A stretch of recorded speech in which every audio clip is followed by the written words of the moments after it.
السلام عليكم ورحمة الله. طلاب تانية إعدادي في كل مكان، عاملين ايه؟ يا رب دايما تكونوا بخير وصحة إن شاء الله.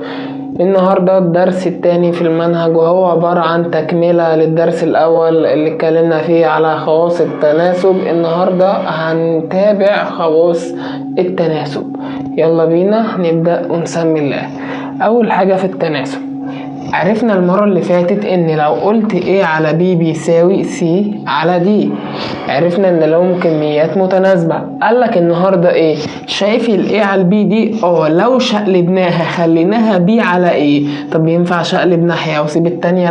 لا لازم الاتنين زي بعض. فلو خليت دي B على A هخلي دي D على C، زي ما شقلبت دي كمان شقلبت معاها دي. فهي البي على الايه هي الدي على السي، ستها معدوله، دي يبقى دي معدوله ودي معدوله. هشقلب يمين لازما كمان هشقلب شمال معاها.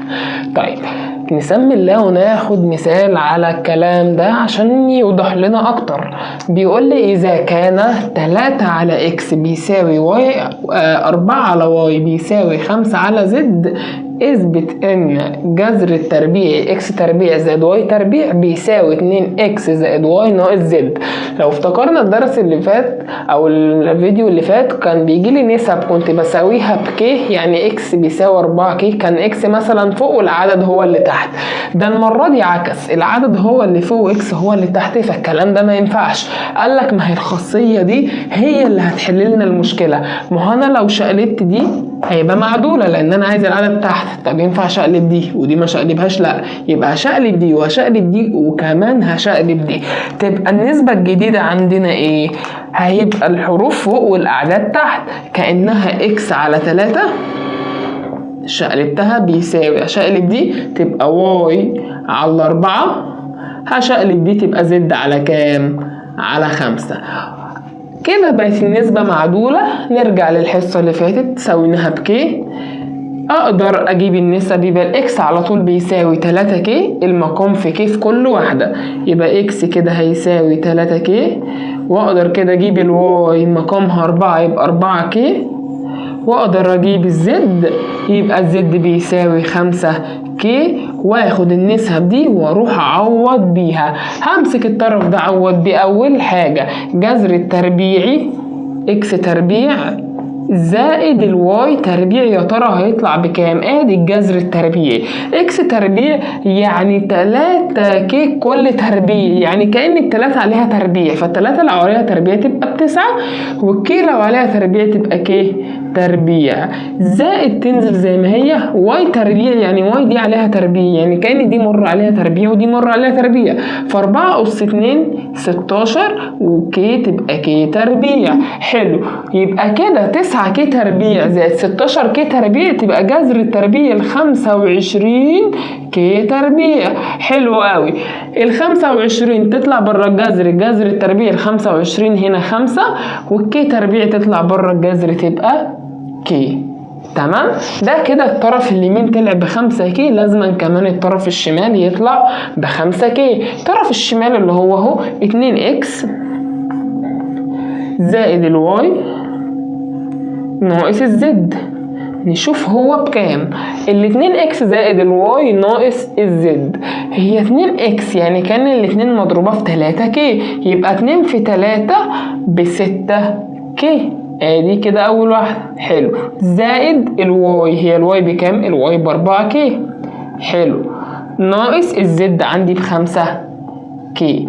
نجمع 6 كي و4 كي 10 كي، 10 كي ناقص 5 كي تطلع الإجابة برضو 5 كي. كده الطرف اليمين بيساوي الطرف الشمال، إذن الطرف ده كده هيساوي الطرف ده. ده كان أول حاجة. طيب نخش في حاجة تاني، قانون مهم ولازم نحفظه، هيحل لنا مشاكل في بعض المسائل. بيقول لي مقدم النسبة الأولى على مقدم النسبة التانية بيساوي تالي النسبة الأولى على تالي النسبة التانية. أنا مش هخش في تفاصيل، أنا عايز أشرح القانون ده على مثال على طول عشان يتفهم. هو بيقول لي إذا كان A إلى B بيساوي 3 إلى 5. طب ما نترجم، ما هي A إلى B يعني إيه؟ يعني A على B بيساوي 3 إلى 5 يعني 3 على 5. حلو. اوجد قيمة 20A ناقص 7B إلى 15A زائد B.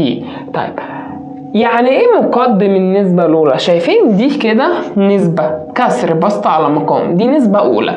بسط على مقام كسر جديد نسبة تانية. هو قال لي مقدم النسبة، مقدم يعني فوق. فين النسبة الأولى أهي؟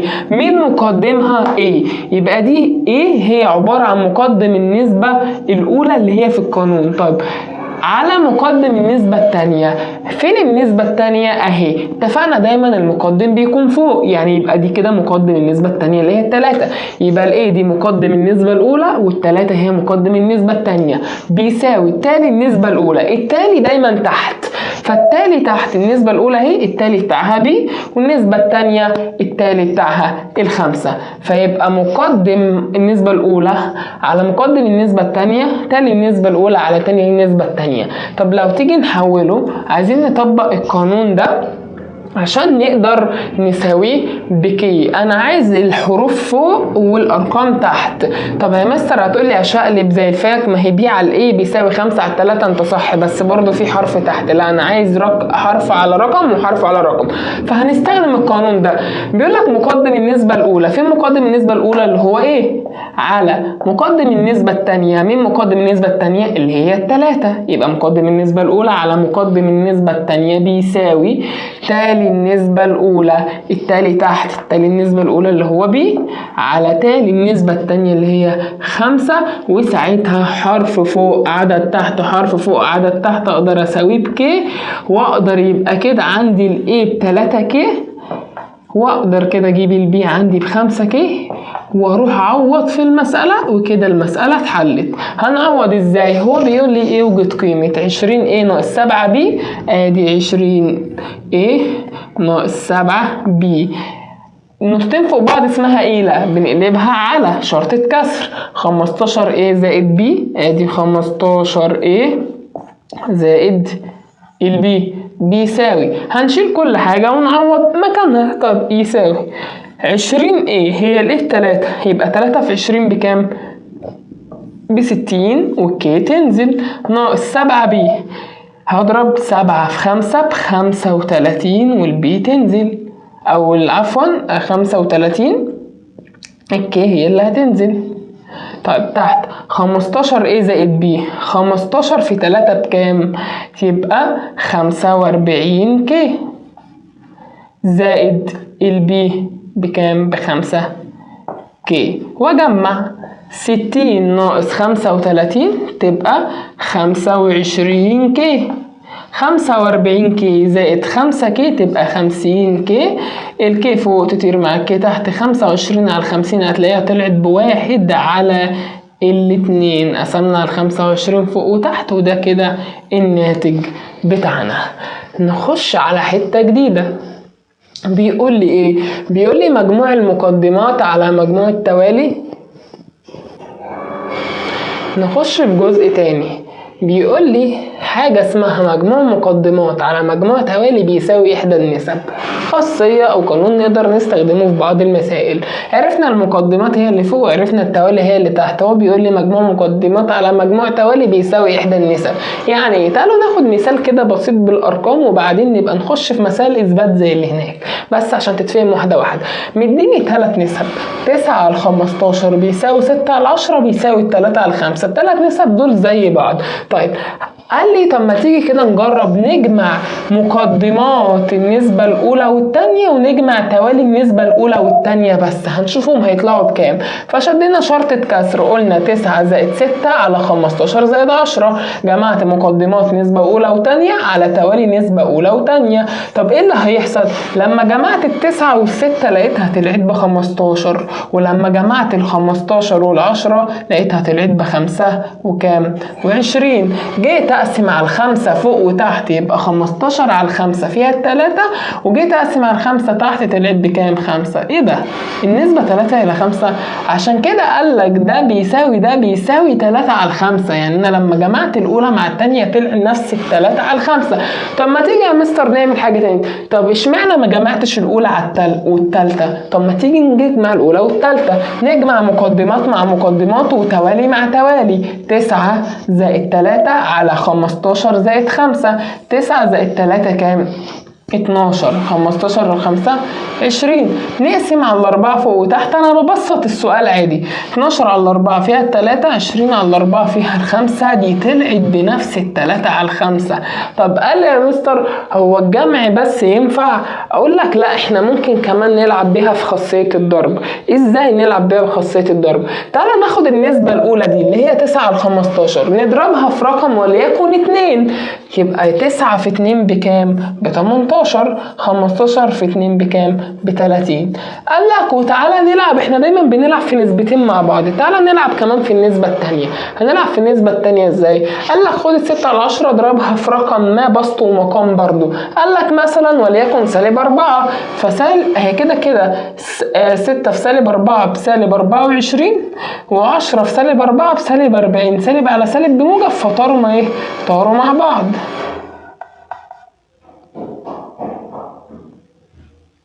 سجل. لو جينا نكمل وخدنا النسبة دي كده، الأولى طلعت لنا ب 18 على 30، والنسبة التانية طلع لنا ب 24 على 40.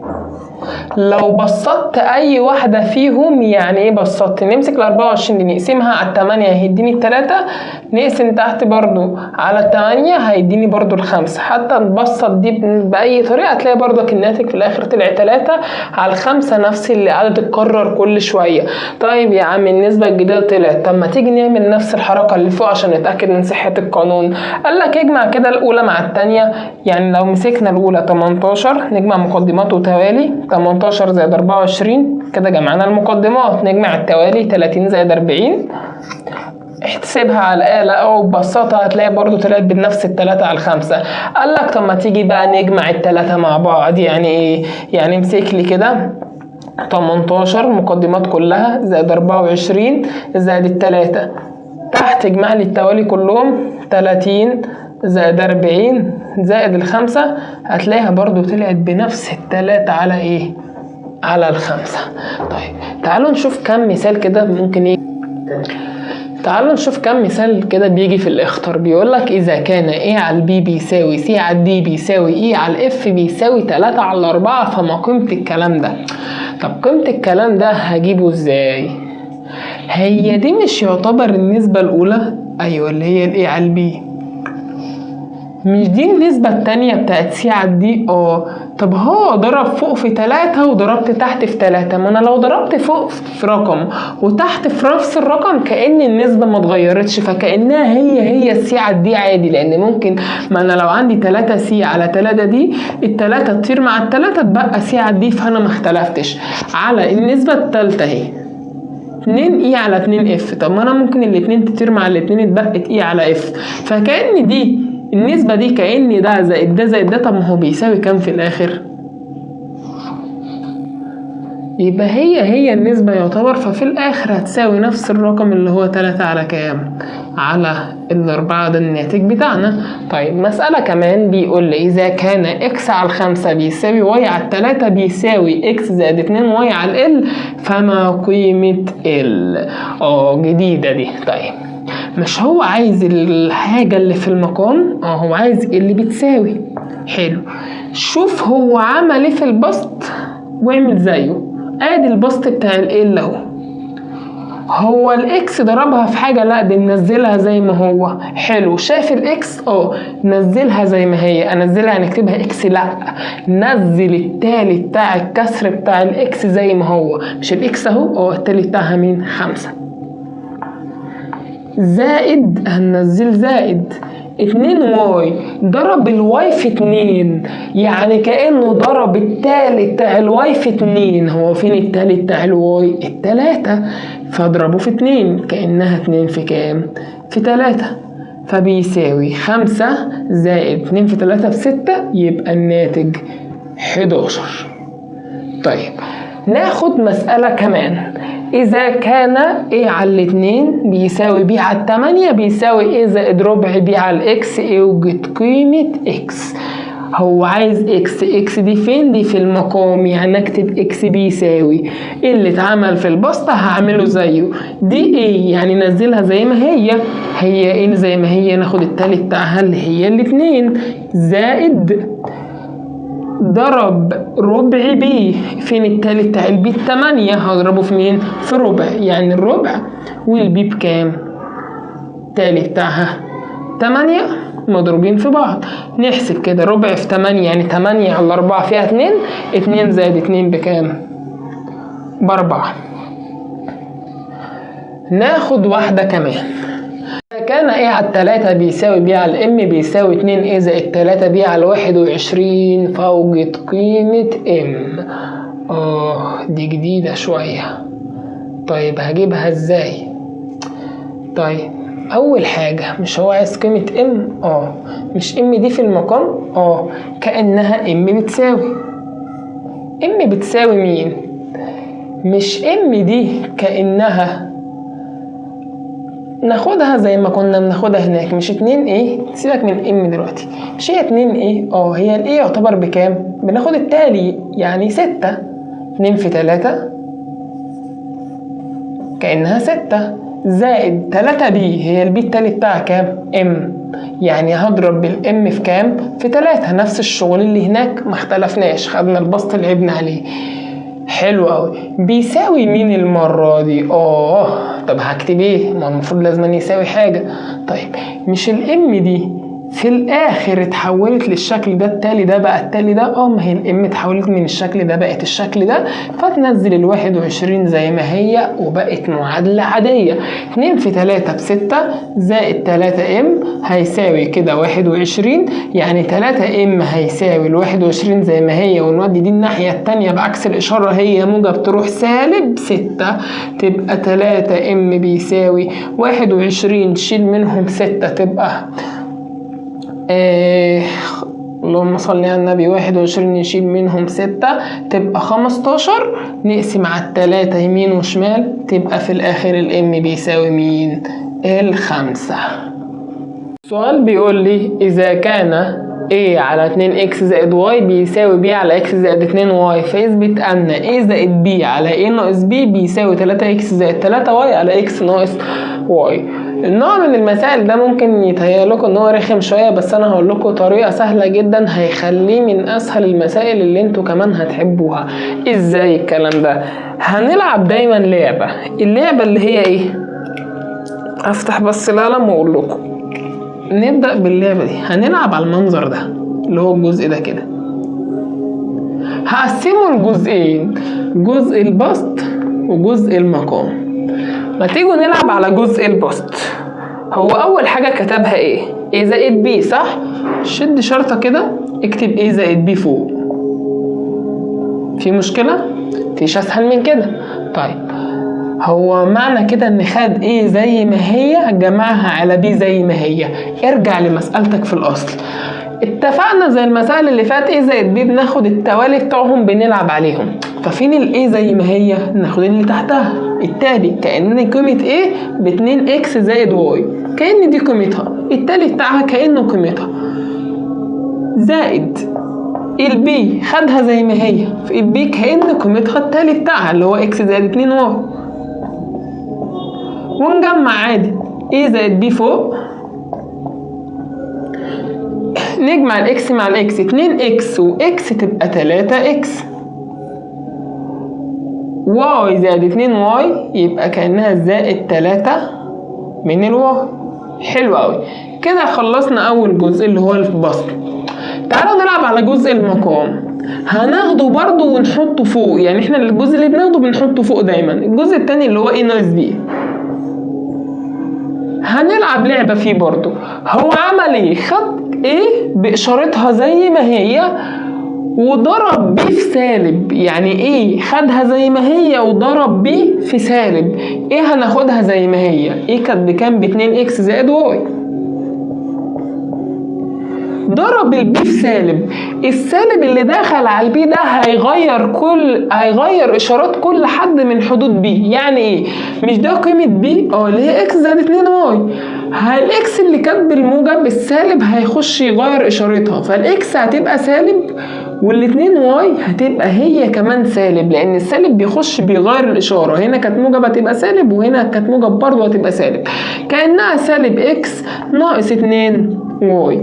ونكمل ايه ناقص بي زي ما هي فوق، 2 اكس ناقص اكس باكس، واي ناقص 2 واي بسالب واي. حلو قوي. انا ده كده كأنه الاجابة رقم 1، والاجابة دي كأنها رقم 2. طب ما تيجي نقول له ناخد 1 و2 ونساويهم ببعض. يعني 1 اللي هي A زائد B على 3x زائد 3y بيساوي التانية اللي هي A ناقص B على x ناقص y. انا كده المفروض خلصت المسألة.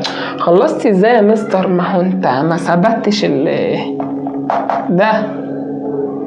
طب ما هو في حاجة بتقولك ان مقدم النسبة الاولى على مقدم النسبة التانية بيساوي تالي النسبة الاولى على تالي النسبة التانية اللي قلناها في الاول.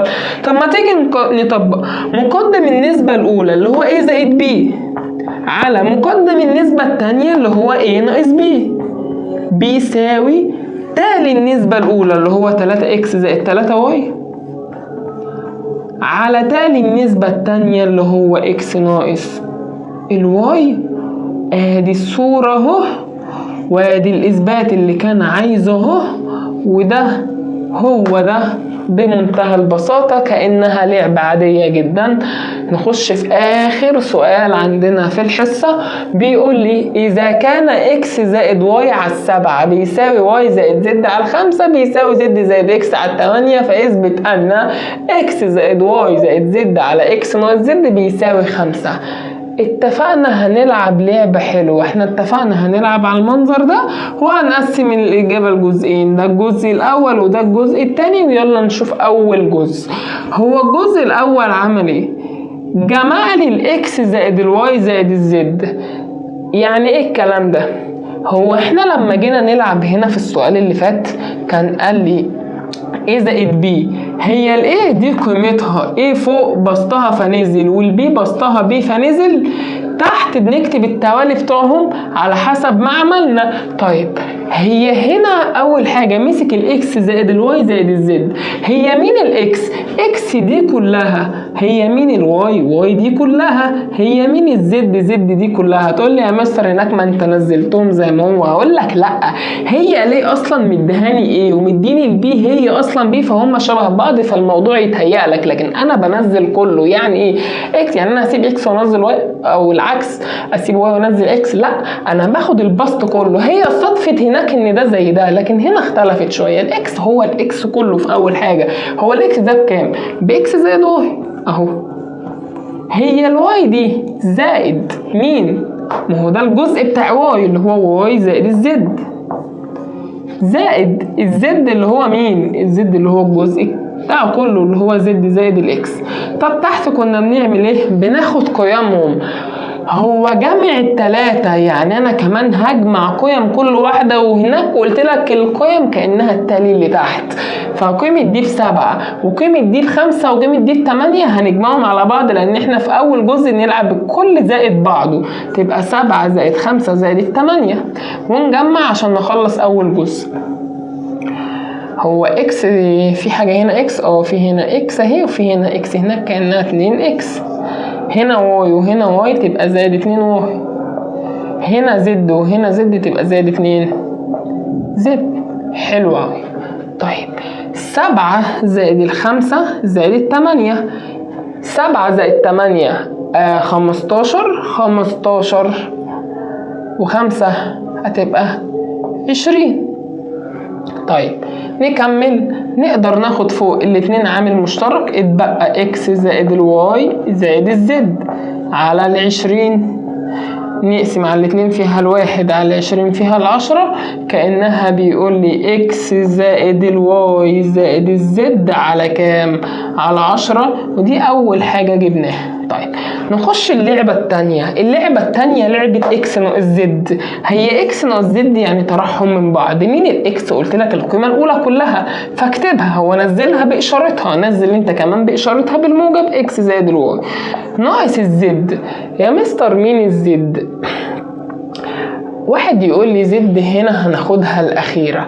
هقول لك طب ما تشغل دماغك شوية كده، هو عايز في الاخر اصلا اكس زائد واي زائد زد على اكس ناقص زد. ما هو انا اقول لك حاجة، احنا هنا هنكتب دي، عارف ليه؟ تعالى نكتبها واقول لك كأن دي الزد السالب داخل عليها غير اشارتها، سالب واي ناقص الزد، وتحت هنطرحهم 7 ناقص 5. عارف ليه؟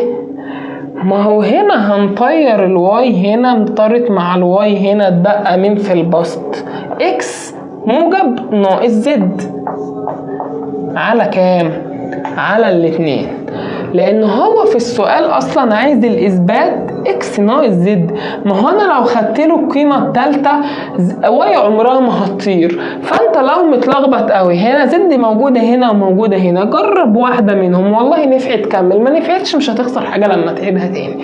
تمام؟ هو جزء صغير بس خليك ناصح، هو عايز يطير واي من المقام، اروح انا اديله حاجه فيها واي مثلا؟ ما هو انا لو خدت دي واي دي مش هتطير، لكن لو خدت دي مع دي لما دي بقت اشارتها سالب فطاروا مع بعض، فالموضوع اختلف. طيب انا ده كده رقم 2 عندي. طيب ما تيجي نساويهم ببعض زي ما عملنا المسألة اللي فاتت. نساويهم ببعض ازاي؟ النسبة الاولى كانت اكس زائد واي زائد كام؟ زد على 10 بيساوي النسبة التانية اللي هي كام؟ اكس ناقص زد على 2. انا عايز اوصل للشكل ده، مقدم النسبة الاولى على مقدم النسبة التانية بيساوي تالي النسبة الاولى على تالي النسبة التانية، حتى بنظرك هو قسم ده على ده اللي هو اصلا ده على ده، فما اقسمهم على بعض، مقدم النسبة الاولى اللي هو اكس زائد واي زائد زد على مقدم النسبة التانية اللي هو اكس ناقص زد بيساوي تالي النسبة الاولى اللي هي 10 على تالي النسبة التانية اللي هي 2. نخلص المسألة تبقى اكس زائد واي زائد زد على اكس ناقص زد 10 على 2 فيها 5. خلصنا على الأذان بالظبط الحمد لله. يعني الإثبات اهو اللي هو كان طالبه. ذاكروا وشد حيلكم، درس مش صعب ولذيذ وممتع، من امتع الدروس اللي انا شرحتها، درس جميل جدا مفيهوش اي حاجه.